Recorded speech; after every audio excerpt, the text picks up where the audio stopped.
Hello, once again. We stand here to speak to you once again about the People's Movement for African Unity. Introducing ourselves once more to you, that we are the agent of the Divine Masters, tasked with the responsibility of establishing a new Africa, which will take effect from the year 2020, when our activities will begin. Our primary obligation is to establish the Federal Government of Africa, which has been of great interest to many people across the world, prophets and philosophers, and also politicians and leaders of the continent. This has been resounding over the years. It's not just a human ideology, it's a divine plan, like I always say, whose time of manifestation has come. But interestingly, we are no longer talking so much about African Federation or the possibility of doing that. No, we are confident that it's a concluded deal. It's already done. That thing is, you don't have to sit down and worry yourself about how the African Federation will be, the power it will have in the world. No, those things are already concluded. We are confident of that because we know where we are coming from and we know those who has given us the responsibility. We trust their power, we trust what they can do, and they are called the agents of God, the divine masters, the spiritual masters, those ministers who work under the supreme God. They have received the authorization from God and delegated it to us, so we only have to take the formalities and then on the earthly plane, and then everything kicks off. So we are no longer much more worried about how African unity or the federal government of Africa will come to be. We are confident of that it is coming soon. In this video message, we will be speaking about the future of Africa, and we will center it a little bit on the man whom most of you may be surprised about. What is he coming to do in Africa? And that man is Benjamin Netanyahu, the Prime Minister of the Republic of Israel.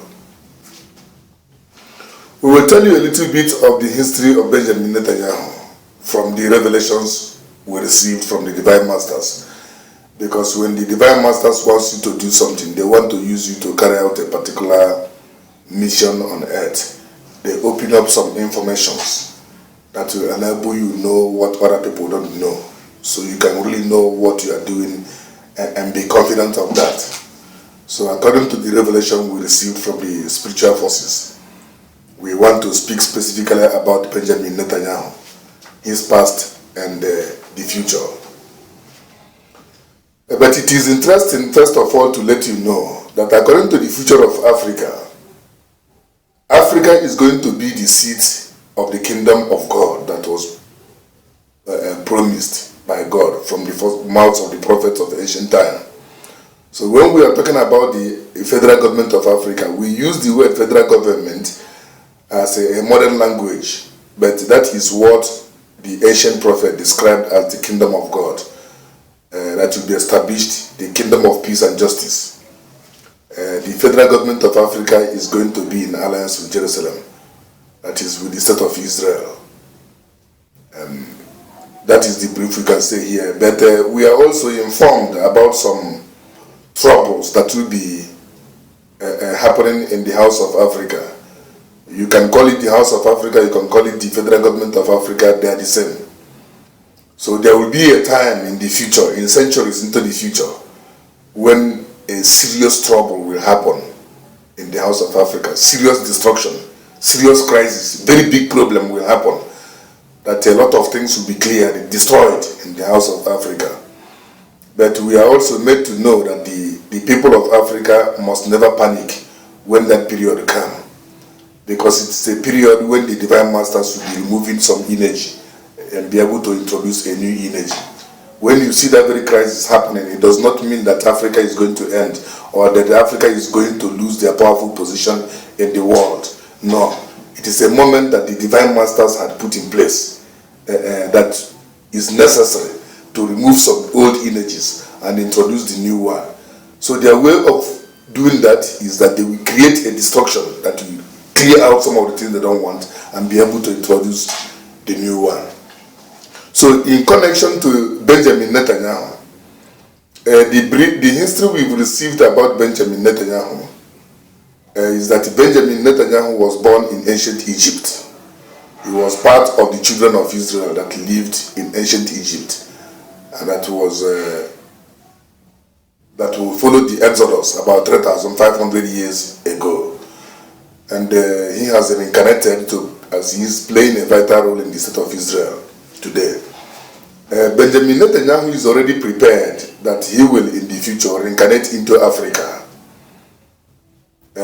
He will take over leadership in the House of Africa. But his role during that very period is not a role of a prime leader. He will not be interested in leadership per se, as he is now going for elections to be the prime minister of Israel, to be this or that. No.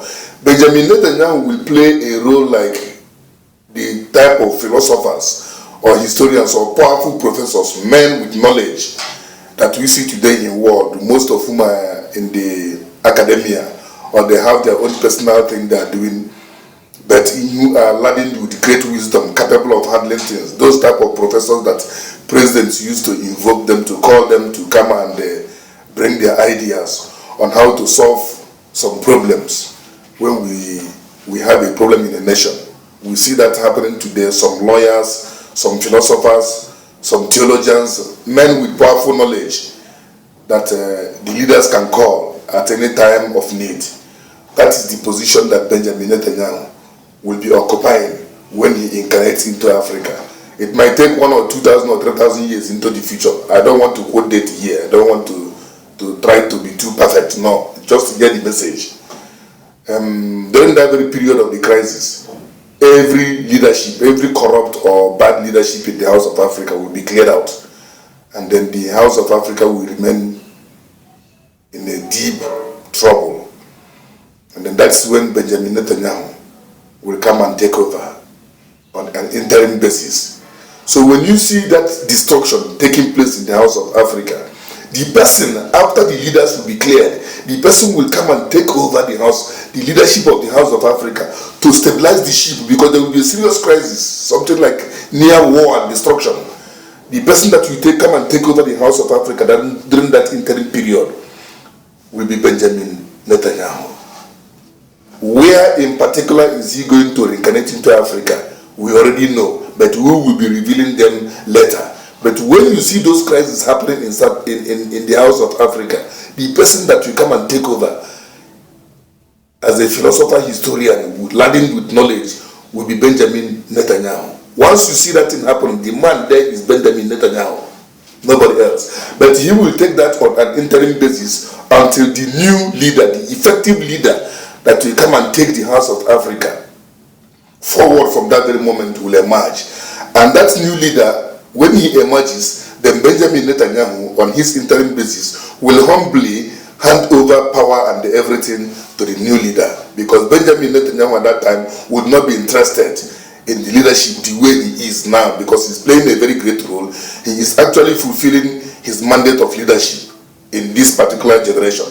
The next time he will come, he will be engaging in bigger wisdom, solving the problems of the society. He doesn't need to be a president or minister or whatever during that very period. But when that time of the problem in Africa, he will be brought in with his wisdom to steady the ship. But when the actual leader comes, and that very leader during that very period will emerge from Ethiopia, and he will be given the power in the House of Africa. He will be taking over on a Thursday afternoon between 1 o'clock and 1:30 p.m. He will be dressed in a white cloth. And then that's when the ceremony of handing over power will be performed. And then Benjamin Netanyahu, who might have done his best in stabilizing the situation, will hand over power to the new leader. The new leader, we already know him. He is existing right now on earth. But he will be incarnating in Ethiopia at that very period. We will take time to announce his name in a conference when the time is due. There is no need of being excessively talking too much, but this will tell you that we are already confident that the House of Africa will stand, as we are telling you what will be happening in the future of an institution that has not been visible to the human eyes, but of which already the future is known. So it tells you the confidence we have from the Divine Masters in our quest to establish the federal government of Africa. It also tells you that human beings, in our real essence, are spirit beings. We can incarnate anywhere. Somebody you see today as an African might find himself in Australia anytime during his incarnation. And the person you see as an Israeli today might find himself in Africa or even in South America, everywhere. We are all children of God. But what is important for you to know is that every individual, and individually is a person on his own. Every family have their own spiritual cluster. So every person that make up that very family are all a spiritual cluster on their own. So also the race, the continent, the nations, the ethnic nationalities. So when you find yourself an European, a white man today, you are part of the European spiritual cluster in the spiritual world. But that does not mean that you are permanently an European. When you die on your next journey into the physical world, you might be decreed or choose to reincarnate into Africa. That's when you became part of the spiritual cluster of the black race. That's how it works. So when we are telling you about Benjamin Netanyahu coming to Africa, it's not surprising. There are also Africans who we already know in this generation that will be reincarnating in other places of the world. Some will remain in Africa, some will go somewhere to perform their duty on the chain of evolution. So we are using this message to give you that very confidence to say the African unity is a reality already signed and sanctioned by the Divine Masters, and which will take effect from now on. So we are calling on our people from all over the world to begin to prepare themselves with their talent so we can build the new Africa, the African Federation, and make it a reality. The fact that we received divine message from the Divine Masters does not mean that as I'm standing here talking to you that I am the best of everything. I may not make a good administrator, and nobody is complete in knowledge, and nothing is given to one person. Everything cannot be given to one person. So we need administrators, lawyers, journalists, all sorts of skills, scientists, astrologers, all sorts of skills that can help to develop the new Africa will be welcomed. As I'm standing here talking to you, I'm not somebody who wants to be cherished or loved by everyone. I don't claim to be so nice that everybody must like me. When you see me in person, you may not like me, and you don't have to like me. You just have to like the message that we are bringing, which is from God and which for the benefit of mankind, including yourself. So coming to work for Africa doesn't mean me and you must be of the same ethnicity or talking the same language. No, it's not important. What is important is that you love the message that is coming and put your honesty to make it a reality. You don't have to like me. If you see me, you like me, that's fine. If you don't see me, you don't like me. It's natural. You can't like everybody, and just like everybody won't like you. You might even come to me and they are not the type of person that is suitable for you to say we are friends. And we don't have to be friends. We are bonded together by a purpose. That purpose must be our main focus. Not to say you like me. You don't have to like me. And the way I speak my words might not be so sweet for you. You don't have to start waiting for somebody who speaks beautiful English to please you. This thing has nothing to do with nice English. It's a message. It's not a theater art that I'm bringing here. So we are calling our people from all across the world to get themselves ready. People will serve as ministers, secretaries, office clerks, cleaners, law enforcement agents, everybody. So thank you so much, and let me stop here. You can also log onto our YouTube to see most of our video messages. So you can see them listen to them and try to understand them better. Thank you very much.